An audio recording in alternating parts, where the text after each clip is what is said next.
Buenas tardes, vamos a hablar sobre un tema muy importante del libro El deseado de todas las gentes, Un Salvador es nacido. Lucas 2 del 1 al 20. El ambiente del rey. Tosco y repelente fue el ambiente que le rodeó en la tierra. Su gloria se veló para que la majestad de su persona no fuese objeto de atracción. Rehuyó toda ostentación externa, las riquezas, la honra mundanal y la grandeza humana no pueden salvar a una sola alma de la muerte. Jesús se propuso que ningún halago de índole terrenal atrajera a los hombres a su lado. Únicamente la belleza de la verdad celestial debía atraer a quienes le siguiesen. El carácter del Mesías había sido predicho desde mucho antes en la profecía, y él deseaba que los hombres la aceptasen por el testimonio de la palabra divina. El pueblo no se preparó para dar la bienvenida a Jesús. Ya había sido anunciada al sacerdote Zacarías la proximidad de la venida de Cristo. Mientras servía ante el altar, ya había nacido el precursor y su misión estaba corroborada por milagros y profecía. Había cundido las nuevas de su nacimiento y del maravilloso significado de su misión. Y sin embargo, Jerusalén no se preparaba para dar la bienvenida a su Redentor. Los mensajeros celestiales contemplaban con asombro la indiferencia de aquel pueblo a quien Dios llamara a comunicar al mundo la luz de la verdad sagrada. La nación judía había sido conservada como testigo de que Cristo había de nacer de la simiente de Abraham y del linaje de David, y sin embargo no sabían que su venida se acercaba. En el templo, el sacrificio matutino y el vespertino señalaban diariamente al Cordero de Dios. Sin embargo, ni aun allí se habían hecho los preparativos para recibirle. Los sacerdotes y maestros de la nación no sabían que estaba por acontecer el mayor suceso de los siglos. Repetían sus rezos sin sentido y ejecutaban los ritos del culto para ser vistos de los hombres, pero en su lucha para obtener riquezas y honra mundanal no estaban preparados para la venida del Mesías, y la misma reinaba en toda la tierra de Israel. Los corazones egoístas y amantes del mundo no se conmovían por el gozo que embragaba a todo el cielo. Solo unos pocos anhelaban ver al invisible. A los tales fue enviada la embajada celestial. No hubo lugar para Jesús. José y María no fueron reconocidos ni honrados en la ciudad de su linaje real. Cansados y sin hogar, siguieron en toda su longitud la estrechez de la calle, desde la puerta de la ciudad hasta el extremo oriental, buscando en vano un lugar donde pasar la noche. No había sitio para ellos en la atesada posada. Por fin hallaron refugio en un tosco edificio que daba albergue a las bestias, y allí nació el Redentor del mundo. Si los dirigentes de Israel hubieran sido fieles, podrían haber compartido el gozo de anunciar el nacimiento de Jesús, pero hubo que pasarlos por alto. Para los que buscan la luz y la aceptan con alegría, brillarán los esplendentes rayos del trono de Dios. Dios declaró: derramaré aguas sobre el secadal y ríos sobre la tierra árida, resplandeciendo en las tinieblas la luz a los rectos. Isaías 44:3 y Salmo 112:4. Gloria en las alturas a Dios, y en la tierra paz, buena voluntad para con los hombres. Ojalá la humanidad pudiera reconocer hoy aquel canto. La declaración hecha entonces, la nota pulsada, irá ampliando sus ecos hasta el fin del tiempo y repercutirá hasta los últimos confines de la tierra, cuando el sol de justicia salga con sanidad en sus alas. Aquel himno será repetido por la voz de una gran multitud, como la voz de muchas aguas, diciendo: aleluya, porque el reino del Señor nuestro Dios Todopoderoso. Apocalipsis 19:6. Hoy el pueblo sigue alejado a pesar de su ejemplo de vida. El cielo y la tierra no están más alejados hoy que cuando los pastores oyeron el canto de los ángeles.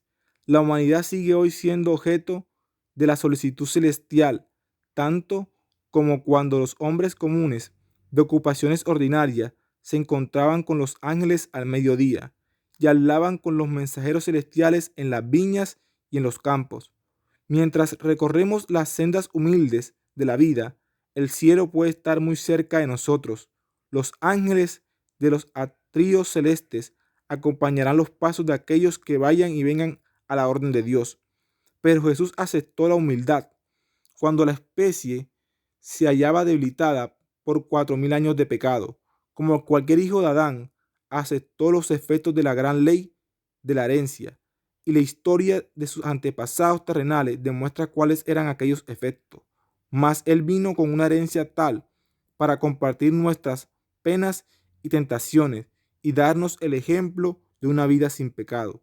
En el cielo, Satanás había odiado a Cristo por la posición que ocupaba en la corte de Dios. Le dio aún más cuando se vio destronado. Odiaba a aquel que se había comprometido a redimir a una raza de pecadores. Sin embargo, a ese mundo donde Satanás pretendía dominar, permitió Dios que bajase su Hijo como niño impotente, sujeto a la debilidad humana. Le dejó arrastrar los peligros de la vida en común con toda alma humana. Pelear la batalla como la debe pelear cada hijo de la familia humana, aún a riesgo de sufrir la derrota y la pérdida eterna. El corazón del padre humano se conmueve por su hijo mientras mira el semblante de su hijito.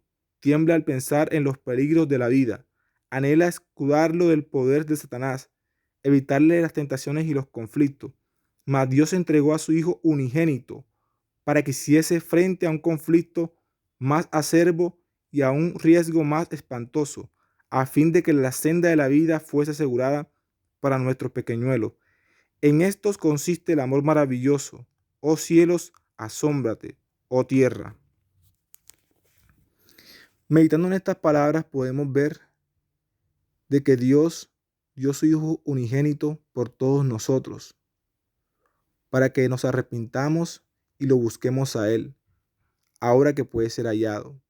Vemos señales por doquier de la pronta venida de Dios que está a las puertas. Vemos señales en la naturaleza, huracanes como lo que estamos viendo ahora, como el huracán que pasó por Puerto Rico, el que pasó por Cuba, el que está llegando en estos momentos a Miami, Estados Unidos, los terremotos que hemos visto, lo que sucedió en México, lo que sucedió en Taiwán, los terremotos. Vemos que se está acercando una gran hambruna. Todos los medios de comunicación, la ONU, están diciendo que el próximo año se aproxima una escasez de alimentos a nivel mundial. Cuestiones de la guerra en Ucrania. Todas estas cosas están mostrando de que la pronta venida del Señor está a las puertas. Vemos crisis económicas, se están cayendo las bolsas de valores, la inflación está por encima. Los grandes gobernadores del mundo no saben qué hacer. La palabra que clarifica lo que estamos viviendo en estos tiempos es incertidumbre. Pero toda esta incertidumbre se disipa si leemos la palabra de Dios. Se está cumpliendo todo lo que Él dejó escrito en su palabra, en Mateo 24. Estamos viviendo tiempos solemnes. Estamos viviendo unos tiempos en que la vida de ninguno está asegurada, en que hay que buscar a Dios mientras pueda ser hallado, porque el mañana para nadie está prometido.